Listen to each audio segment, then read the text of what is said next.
Yeah, here we go now, baby. Right back into the action for another day of the week. Welcome to the Wednesday edition of Before You Bet. You're live right now on the Coverage YouTube and X channels. If you are not subscribed to the Coverage YouTube channel, smash that button right down there. So coming off a pretty good show there yesterday in Major League Baseball, 3-0 for yours truly. Jon Metler hits on a plus 500 home run prop. So we're going to try to back that up again here today. I think 4 total bets there in Major League Baseball. Off the top of the show, coming along here in a matter of seconds. It is time for a weekly conversation with John Middlekauff. We're going to be discussing the big storylines of the week in the NFL and get his best bets here for week 3. If you guys want to participate in the show, very easy to do so. Hit up the live chat there on YouTube or over on X. NASCAR expert in there saying nice MLB day yesterday. Indeed.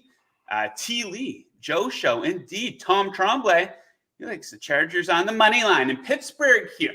Okay, so a lot of football talk, Major League Baseball, a little bit of NBA here in the second half as well. But let's start with football, and let's go to our guy, Jon Middlekauff, the man with one of the best hands in all of sports content. John, how you doing? What's going on? How are we doing?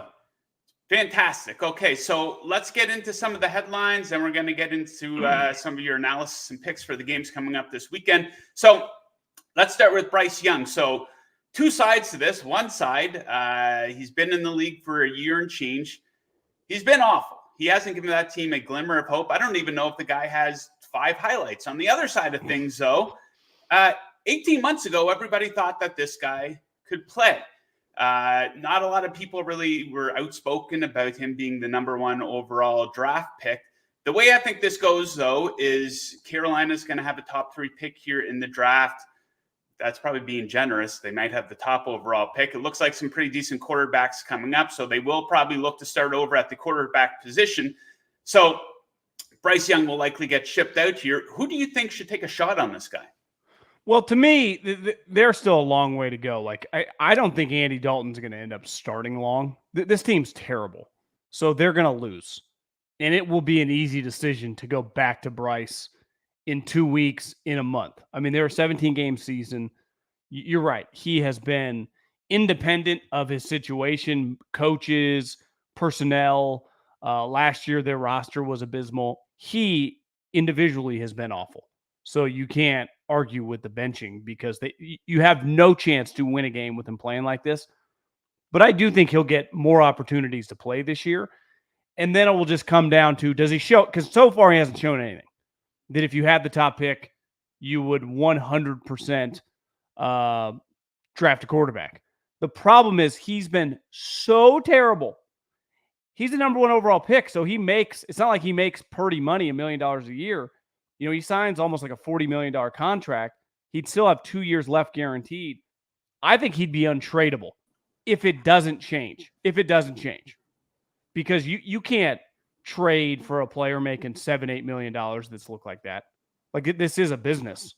You know, part of, like, Mac got traded for a 6th-round pick. He had proven he can be a starter. That's a good backup, paying $5-6 million. Justin Fields, same thing, right?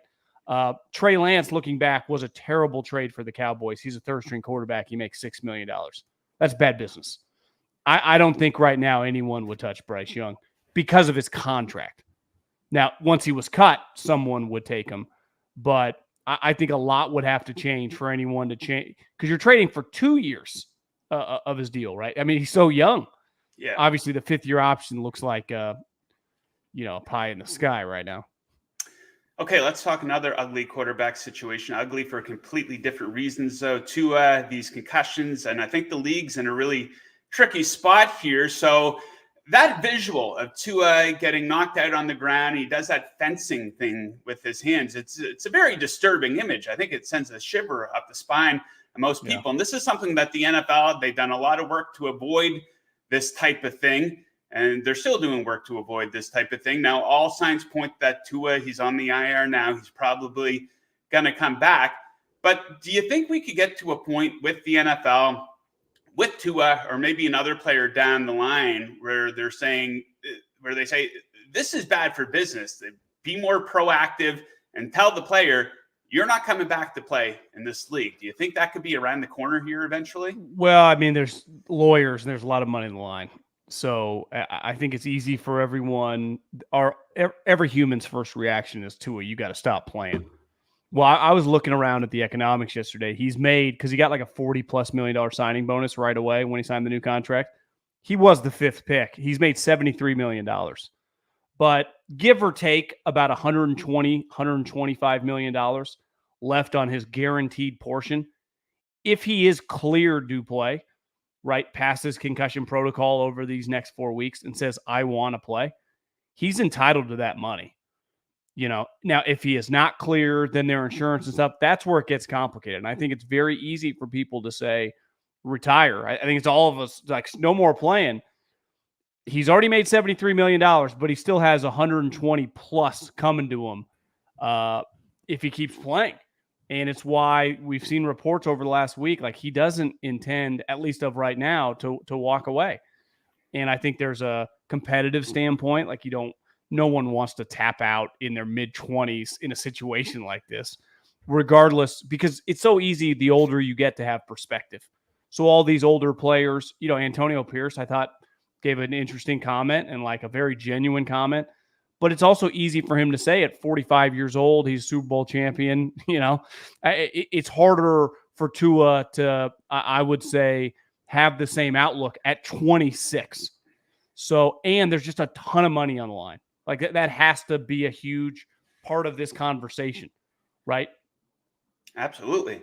Yeah, 26 years old. A lot of people, it's easy for people on their couch and people on their podcast to say, yeah, Tua should retire, but you're not in the room with him and the doctors. I'm sure if he has doctors looking at him directly in the eyes saying, dude, you should hang them up, then he probably would retire, right? But I saw Steve Young on talking to Dan Patrick. He said neurologists, he's like, the brain is not like a knee or an elbow. There's usually not concrete answers.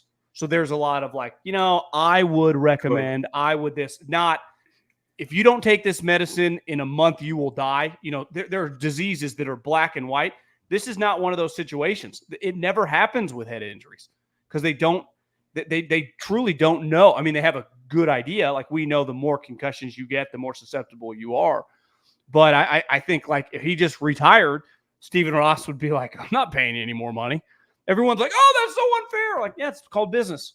And it's why I think this complication could get very weird very fast because you're right. And I've been saying this for a week. The NFL would love for him to retire because, one, he's not important enough to the business. I mean, you're not talking Mahomes or Lamar.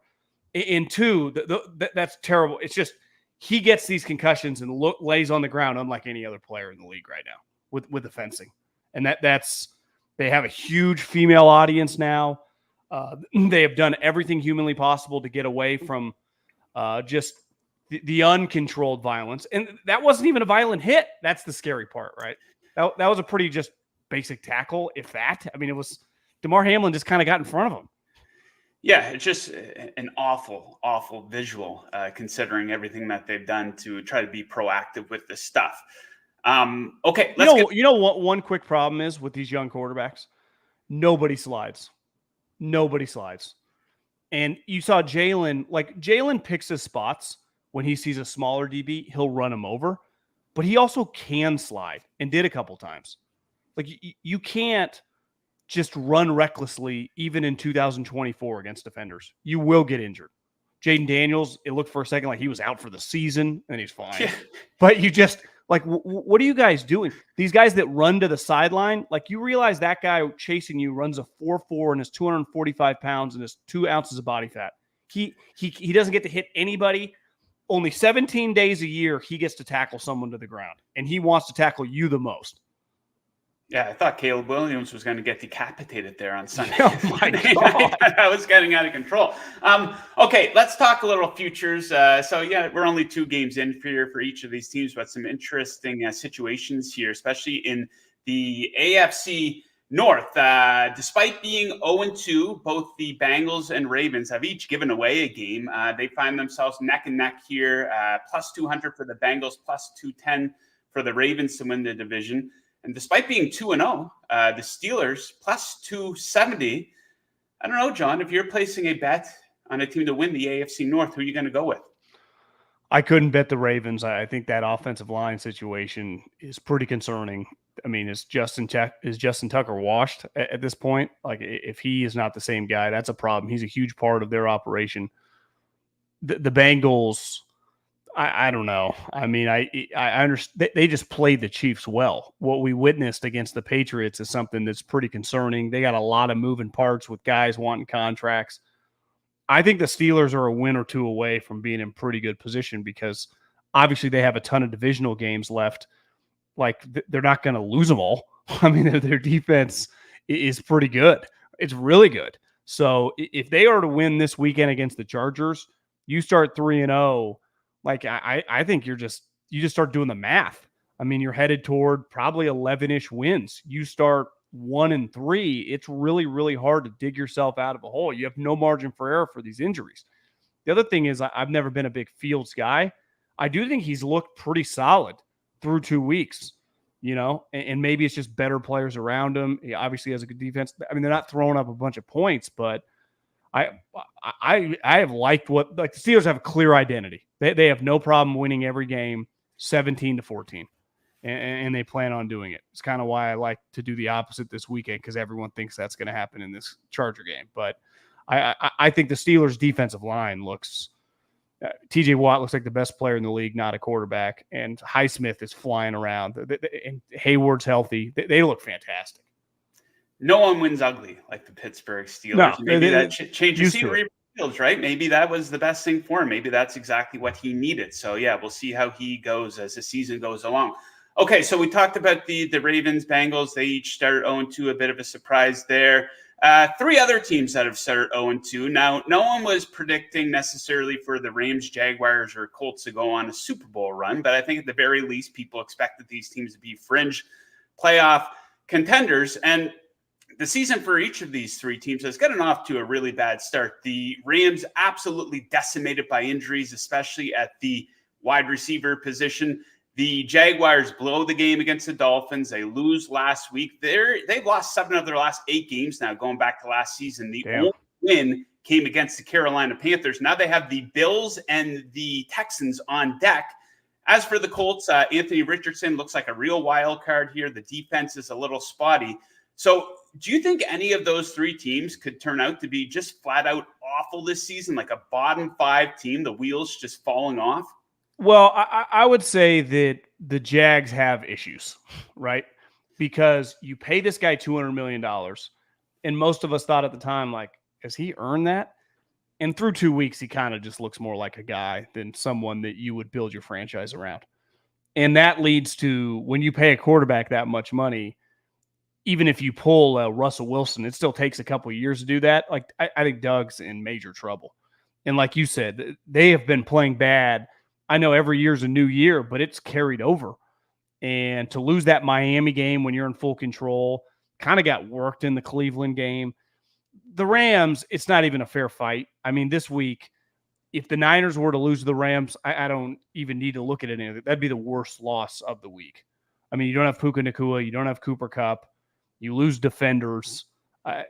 You take away Puka Nacua and Cooper Kupp. I mean, what are they supposed to do? And who was the other? The Colts. I tried to talk myself in this summer to the Colts to win the division. And then I'm glad I didn't. I'm like, why am I overthinking? Just ride the Texans. They're even better. And they look, I mean, that defense, they look fantastic, right? Defensively. They look like the Ravens or something last year. And we know their offense is going to be fine.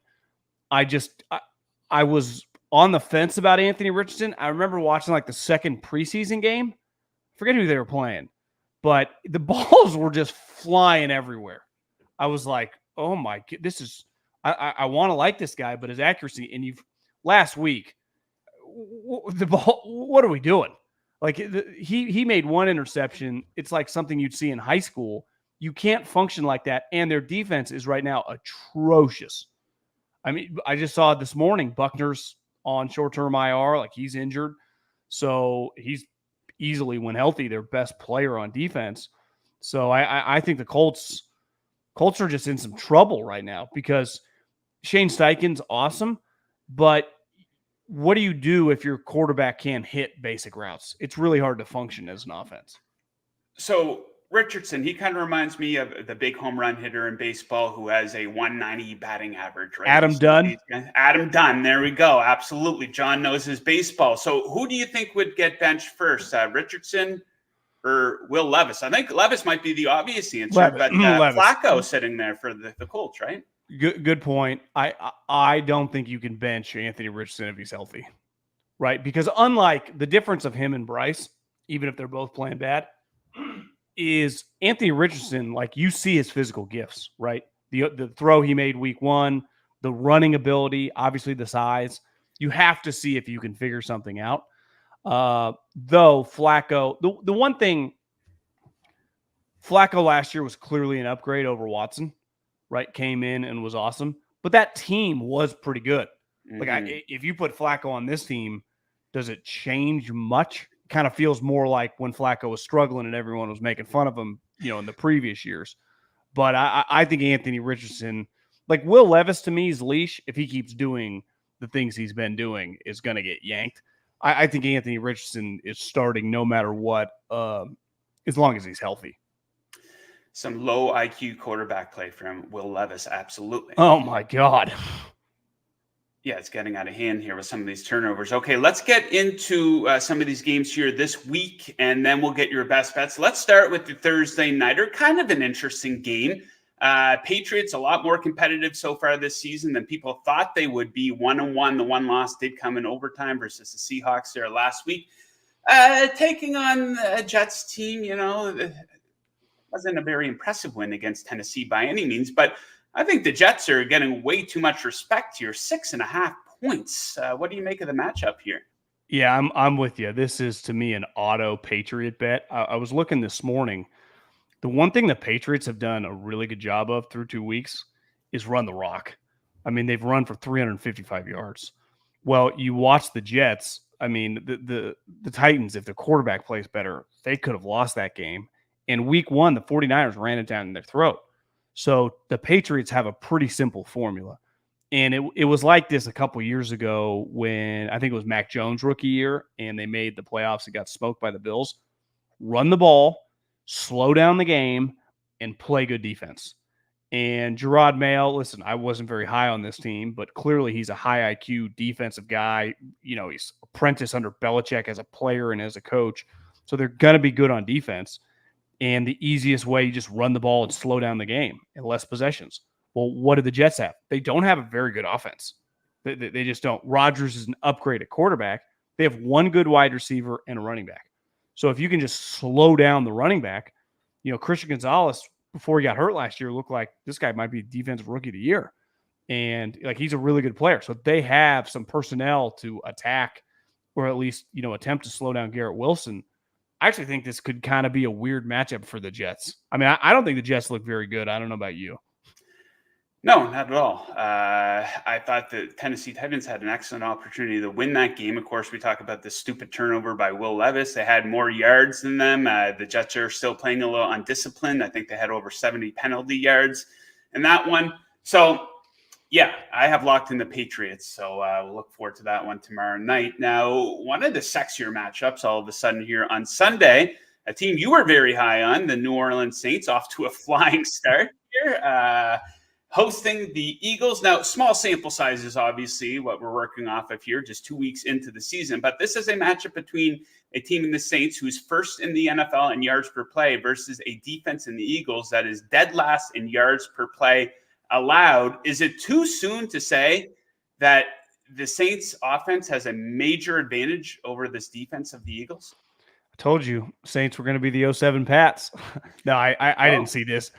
No one saw this coming. I mean, they have been on a completely different level, but it was the reason I liked them because of Clint Kubiak and that offense. We know they're solid on defense. It's like if they get an offense, now I didn't expect the offense to look like it is dominant as it has, but I think the Eagles have a serious problem is they've invested a lot into their defensive line. Like the Saints are a good example. What have they invested in? Well, they've invested in Derek, a lot of money, and Derek's playing well. They invested a lot in their running back room with Taysom Hill and Alvin Kamara, and those guys are playing well. So when you invest into certain areas at a large portion of your salary cap, you need those guys to pick up the slack.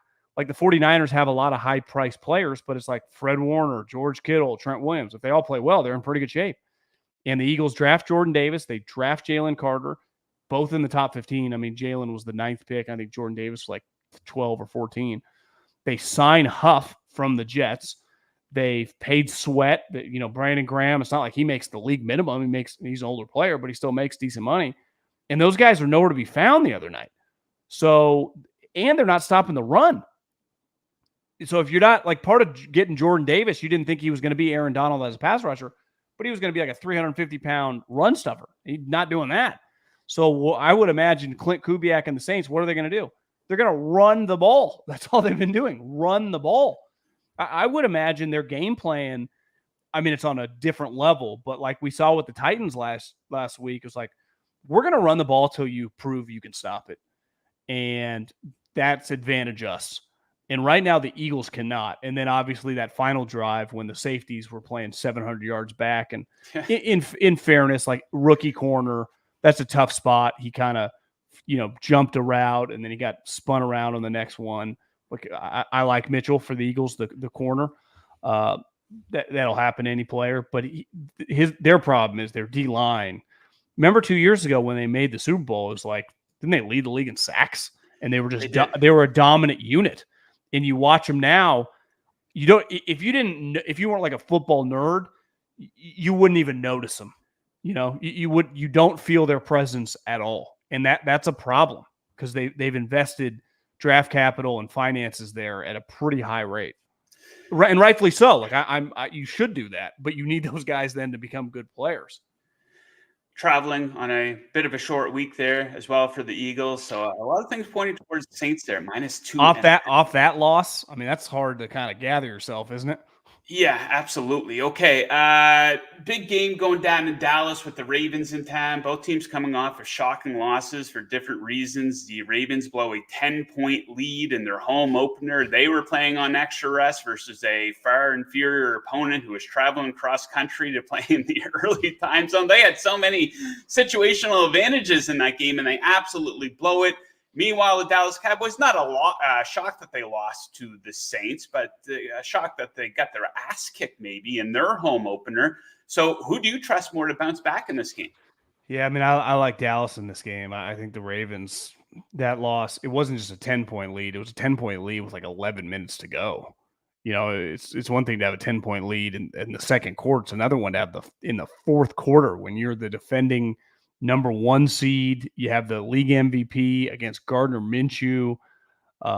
It's hard to shake that game. It's a good win from the Raiders, but there's not a soul that watches football that if I told you Ravens up 10 at home against the Raiders week 2, they would lose the game.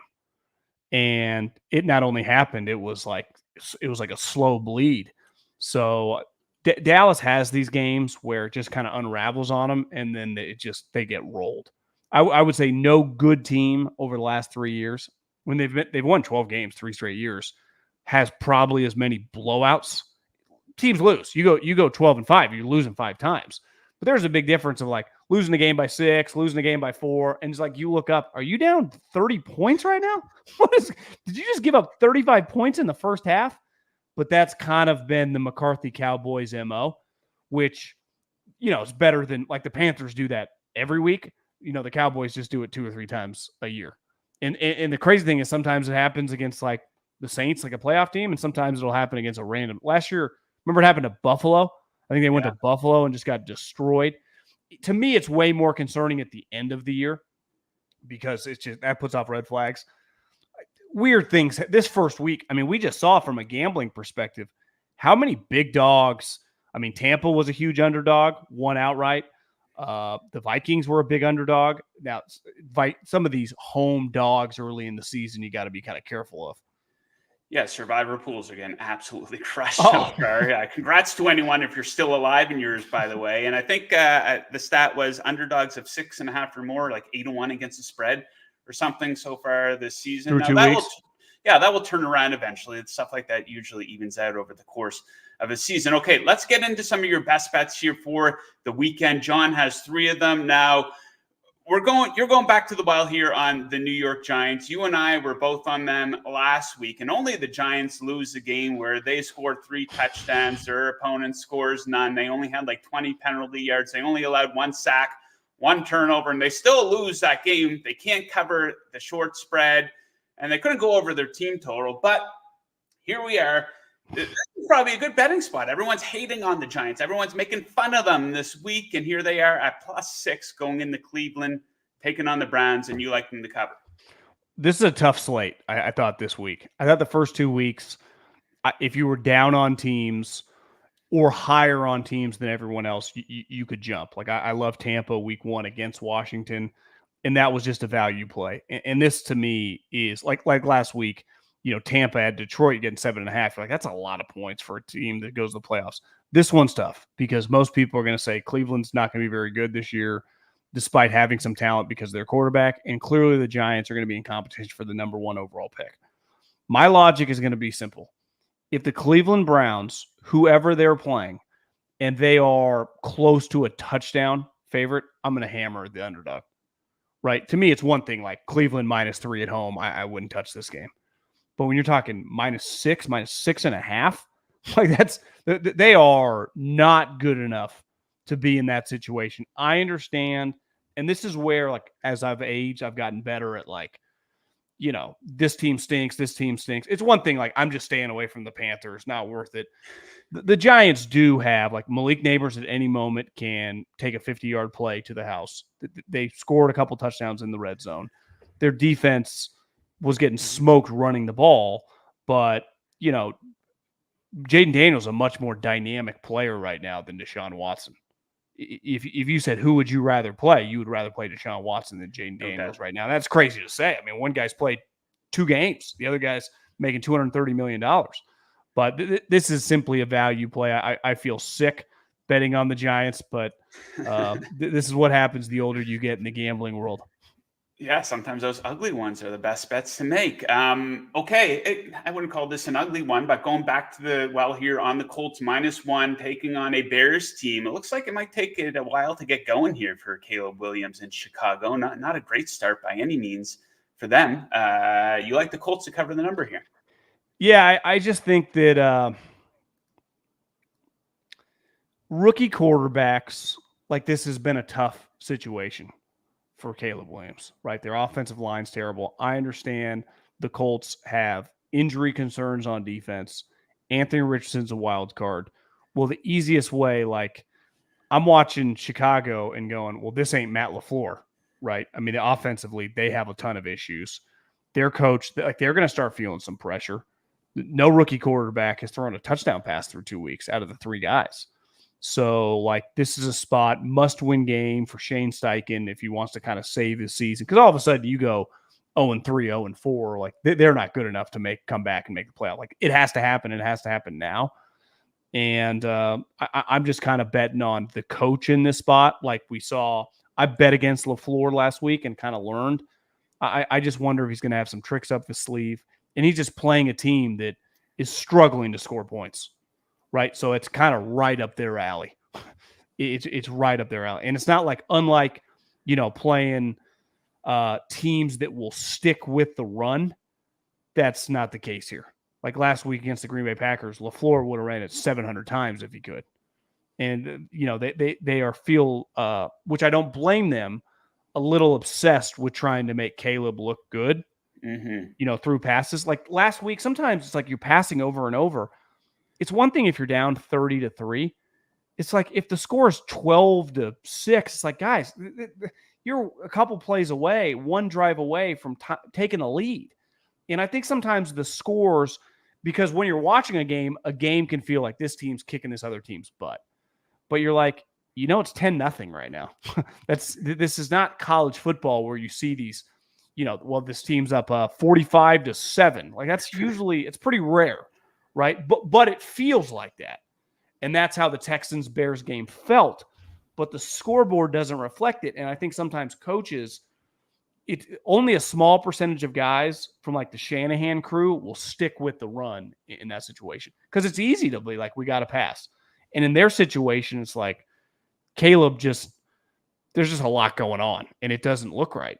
And it's hard. Like he might just have a up and down. It might be till mid-season that he starts looking okay. We saw it last year with Jordan Love, who had been in the league for 3 years. Yeah, like I like to say, you got to give these young guys more time to grow, more time to develop here, right? So, Sure. let's not write him off by any means. Any of these guys after just 2 games, right? It's still early in the season here. Rookie quarterbacks on the road, too. That's another thing. Early in the season, it's not like you have a lot to go back on.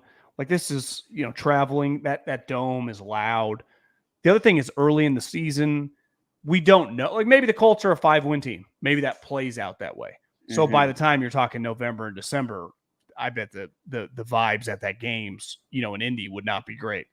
In September, unless you're the Panthers, I would say you're getting pretty solid home crowd energy, right? Yeah, absolutely. Okay, let's wrap things up here with the battle of undefeated teams in Pittsburgh. The Chargers, Jim Harbaugh, and the Chargers in town to take on the Steelers. This is a rock bottom total here, John. 35.5 points. If you like explosive football, this might not be the game for you. But you think that they'll go over that number? Too short of a number, eh? Yeah, this is my classic. Every single human being, you couldn't met anyone that gambles that would be comfortable not betting the under in this game. And it's like, I completely get it, right? You watch the Steelers, that they struggle to get to 15 points. And the Chargers, who had an explosive offensive output against the Panthers, it's not like they scored 50. I mean, they want to run the ball every play. I just think, and listen, data's not on my side when you've watched these two teams, low scoring, run the ball, play defense, mucky it up. I mean, the Steelers, Mike Tomlin would have the time of his life winning a game like 9-0, right? And Jim Harbaugh might like it a little higher because he'd want some rushing touchdowns, but like he'd be good with like 14-6. Mm-hmm. I'm just fading the conventional wisdom here that all of a sudden it's 15-10 at halftime. You're like, oh. Plus defensive touchdowns. Well, it's such a low number. All you need is one pick six, one special teams play, one explosive play to get that over going in the right direction, especially if it happens early. I bet a lot of totals. I bet a lot of low totals, and I'll be watching these games, and nothing pisses you off more than a pick six, a run back, something silly happens in the red zone. You get a safety, like things like all it takes is a little bit of silliness for the over to get going in the right direction. 100%. I don't bet totals as much. Really at all, because I think a lot of times, and this is a total better, the under can be a good bet. And it's as when I'm watching a game, I hate rooting for punts and disasters, but it can be lucrative, it can be really lucrative. Oh, so I'm sick. I bet a lot of unders, and I love watching these primetime games. I remember, I don't know if it was last year, the year before, where you get a bunch of 13-10 games and 3 and out after 3 and out after 3 and out. You have Eagles Falcons under? Eagles Falcons. I was on the over in that game, sadly. So that was a very difficult watch, actually. And the good thing with an under, right? When an under is as low as the Chargers Pittsburgh, like you said, it's one freak play. But in a lot of these games, you feel pretty good at halftime, the way a game is going, right? If it's like 9-7, you're like, yeah, they ain't hitting that 48. Absolutely. Okay, John, let's leave it at that. We covered a lot today. We wish you best of luck with your bets there this weekend. Best of luck with the rest of your content as well. And we will catch you again next Wednesday. See you later. Yes, sir. All right. The man right there. Lots to talk about with John Middlekauff when it comes to the world of the National Football League. Okay, let's get into a little bit of Major League Baseball. Let's go out to our guy, Johnny Metz, the Magic Ass Man, Jon Metler. How we doing, buddy? Great. We had the burger bomb yesterday. I couldn't believe that guy. I couldn't believe I said on air I'd go eat a Big Mac if he hit a home run, and then the guy hit a home run. And I was like, I have to go get one. What time did you go get the Big Mac at? 10 p.m. 10 p.m. on a Tuesday night? But man, that's rough. Yeah, but at my age, I can't pull that off anymore. Well, I would have been like, it's like a food hangover, right? I had to stay up a couple hours past that because I just ate a Big Mac. But like, I was like, you can't, in gambling, you can't make those comments and not follow through. It's like bad luck for sure. You have to go do it. So it was funny because I walked over to my wife on the couch. I'm like, do you want like a McFlurry or anything? She's like, where are you going? I'm like, Jake Berger just hit a home run. I gotta go get a Big Mac. Jon Metler is a man of honor. He is a man of integrity. No one would have held that against him if he didn't go get the Big Mac. I don't know if anyone even would have reminded him that he said that, but he followed through on that. Berger comes through as was a plus 500 home run, was he last night? Yeah, plus 500. Indeed. Okay, so plus 500 there. I go 3-0 with my picks. So let's finish this stretch run of the Major League Baseball season strong. About 2 weeks to go here. Playoffs right around the corner. Very excited for it. So you have another home run hitter today. I have 3 pitcher props. Why don't we let you hit leadoff today? All right, so home run. This is the one that didn't win yesterday. We had Jake Berger plus 500 and Teoscar Hernandez actually the exact same price at BetMGM plus 450. He's plus 450 again. You heard me keep saying it. I have this theory that guys always homer the day after you bet on him. It's not real. And maybe it's real. It's not real. It's not a real thing. But when I went in to check this, Teoscar Hernandez, I was expecting a very different price point. I thought, with the left-hander on the mound, he's known for crushing lefties. I was like, I kind of want to bet it because it's like funny, the whole like next day thing. I'm like, but it's probably gonna be like plus 350, plus 325. Hernandez he won the home run derby challenge. It's not like he's not a home run hitter. And then when I saw Ryan Weathers, left-handed pitcher on the mound, he's given up 8 home runs this year, all of them to right-handed batters. And then I saw plus 450. I'm like, you know what? I am running this back. I'm going back to Teoscar Hernandez here. The projections were it was pretty low, like plus 262. There's a really good price. Like this is a good bet. I'm joking with the next day theory. It is because, the projection, the probability gap, all those math things. But if he does hit a home run today, that doesn't disprove my theory at all. So I'm going back to Teoscar Hernandez. Well, that I do understand your theory 100%. It's like for me, I've taken the over in the first 2 Detroit Lions games. And of course, they've both gone under. Now you would look at your matchup again versus the Arizona Cardinals, even though it's a total of 52.5 this weekend. And you put all the numbers together, you think this looks like a pretty good over spot. I probably won't play it because I'm 0-2 on the overs this season. And they're probably going to combine for 70 points here in Arizona. It'll be first half over. Yeah, that's the way she goes with betting here when you're betting every day. Part of the fun and misery, I guess, of it. Okay, back to me. Let's go off 3 in a row here. Kind of going back to the well here on fading a Dodgers starter down in Miami versus the Miami Marlins. Landon Knack on the mound here. I don't know if anyone's a Landon Knack fan. Any viewers? Let us know in the live chat. Anyways, we're going to take under 15.5 outs for this guy. He's gone over this number just once in his last 10 big league appearances. He's had a lot of trouble keeping that pitch count down. Now, we spent a lot of time in the minors this season as well. He's 1-8 against this number in his last 9 starts in AAA, the AAA affiliate of the Dodgers, by the way, the Oklahoma City Baseball Club. I kind of like that name. And I pointed this out yesterday, guys. The Miami Marlins deserve our respect.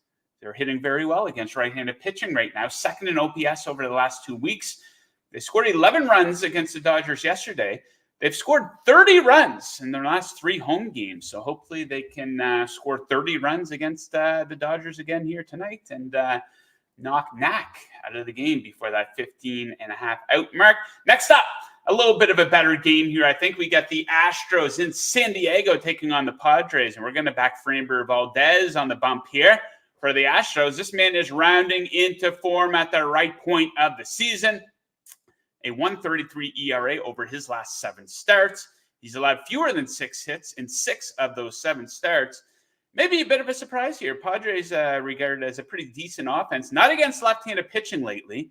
27th in OPS versus lefties over the last month. A lot of soft contact. They have a 193 batting average versus lefties. That's what it really matters for this bet. Hits allowed. Valdez also a guy, he's pitching to a lot of soft contact of late. So we'll back him in that market tonight. And then 2 teams with playoff aspirations here. At least one of them will get in. The Dinky Twinkies taking on the Guardians here. Tanner Bybee on the mound here for Cleveland, and we're going to go under 2.5 earned runs for him. Minus 140 in this one. He has owned the Dinky Twinkies. 3 total earned runs allowed against him in 3 starts this season, 22 strikeouts in those games. Twins hitters have combined 594 OPS and 84 at-bats against him in their careers. He faced them 3 times last season, pretty effective in those games as well. And the Dinky Twinkies struggling overall here against righties. 25th in OPS over the last 2 weeks. It'll take Bybee to have a decent start here and limit the Dinky Twinkies, who are probably going to light them up because I keep mocking them by calling them the Dinky Twinkies. But it is what it is. It is a fun nickname. Okay, so NBA, how many days away are we now, John? 34 days away from opening day. Training camps open later this month. We're approaching late September already here, September 18th, for those of you who don't have access to a calendar. So we are trickling in a little bit more NBA talk. We're really going to ramp it up here towards the end of the month. But every Wednesday, a little bit of NBA conversation here for now. And a team you're really high on, the Phoenix Suns. I think it's fair to say that they've underdelivered here in the Kevin Durant era. They had issues last season with Durant, Beal, and Booker all being on the floor at the same time. Maybe issues with the supporting cast as well. But they've been under-delivering up until this point. But do you think there's a couple of bets here where you can back them that you think are offering pretty good value? So break these ones down for us. So first bet to win the NBA Finals plus 3,500. I did bet the Phoenix Suns. You look at, like you were saying, you look at last year, they obviously under-delivered. They went into last year, they were like plus 600, plus 700 to win the NBA Finals after putting together Bradley Beal, Devin Booker, Kevin Durant. This year's version is so much better, like roster-wise, than last year. Like I like them last year too, but like when you look at this year's version, okay, so you saw them the trio play together. They had injuries. The coaching didn't really work out. They still went 49-33. You see that sweep by the Minnesota Timberwolves that makes you not like them. But like, what was the issues? One, Devin Booker, Bradley Beal basically had to play point guard. They didn't have a point guard. You bring in Tyus Jones. I don't know how they stole him on a minimum contract, but they did. So you address that. You bring in Tyus Jones. The backup center minutes, Drew Eubanks, were horrific. It was so hard to watch. You bring in Mason Plumlee. They also add Monte Morris, backup point guard. The other thing they were kind of lacking was like a wing defender. They draft Ryan Dunn. He's a really, really good defender from Virginia. They've really addressed all the issues that you kind of looked at last year. This roster is better. And then you look at last year's price for them to win the NBA Finals, plus 600. This year, plus 3,500, because your perspective is just so different. I think the big one, too, is you swap Mike Budenholzer, Frank Vogel. Mike Budenholzer is going to make them shoot more three-pointers. That is his style. That's what he does. That's how you win in the NBA. They have shooters. They just don't really take them, and he's going to force them to take more three-pointers. That's the one thing I really like, too. I know you're thinking September 18th, I don't want to bet a team to win the NBA Finals. I just really don't think this plus 3,500 will be there October 23rd, and I really just don't think it'll be there the rest of the season. So I think this is probably the best price you will get on the Phoenix Suns, and it's now, and I just really just see it getting shorter and shorter.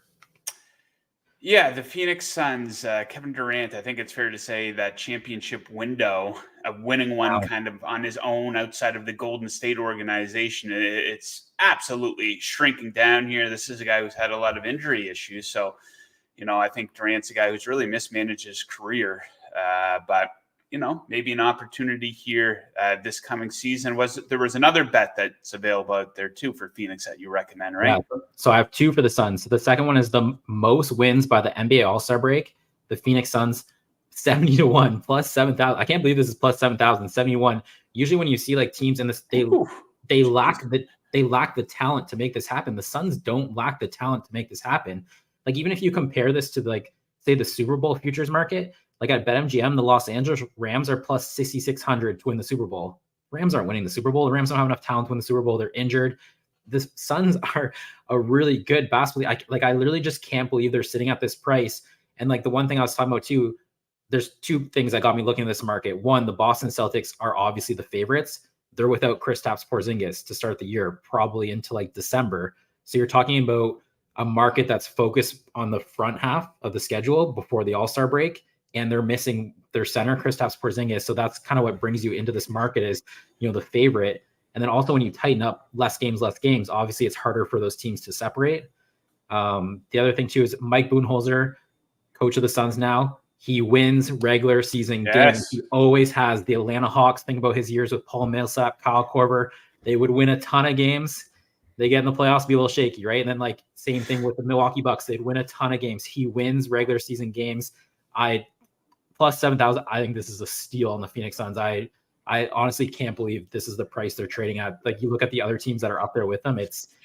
To me, it's not even close. This team is incredibly talented. They just have to put together. That seems like a mistake. 70 to 1. That is the price that's being offered because, with sometimes these teams, they just sleepwalk through the regular season. They do not give a shit. I think the fact that they have this new coach in place and this guy's got a lot to prove as well. I think they could really come out firing here to open the season. So 70 to 1, might have to jump on that one for sure. Okay, so yeah, John's going to have a lot more NBA futures coverage as the season approaches. A lot of it's going to be on the show. You can follow him obviously on X as well. Where can they follow you, John? Your Twitter handle, your X handle, excuse me. It's at Jon Metler. I'll tweet out both bet slips when the show's over, so you can see exactly where I found the bets and stuff. Yeah, for those, I'm more interested in that bet as well. So I got to fire that one up and get a bet in. Okay, let's recap these bets here for Major League Baseball. Landon Knack under 15.5 bets. Framber Valdez under 5.5 hits allowed. Tanner Bibee, I called him Bibby earlier this season, and someone called me out for that. So I learned my lesson. We're going to go under 2.5 earned runs. So we're back in 3 pitchers here tonight. And Johnny likes Teoscar Hernandez to hit a home run. Plus 450 there. And that does it for the Wednesday show here, guys. If you're looking to get some bets in, make sure you head on over to our sponsor, BetMGM. You can count on them for all of your sports betting needs. We're going to be right back with you guys tomorrow. Big show here, Thursday Night Football in New Jersey with the Patriots in town to take on the Jets. That's going to lead the show. Then we're going to have Jake Butt to look at some of the big storylines here in college football, get his analysis for some of the big games coming up this weekend, and some of his best bets as well. So thank you to John for joining. Thank you to producer Mick for producing. Thank you to the audience for tuning in today. Best of luck with all your bets tonight, and we will catch you guys again tomorrow.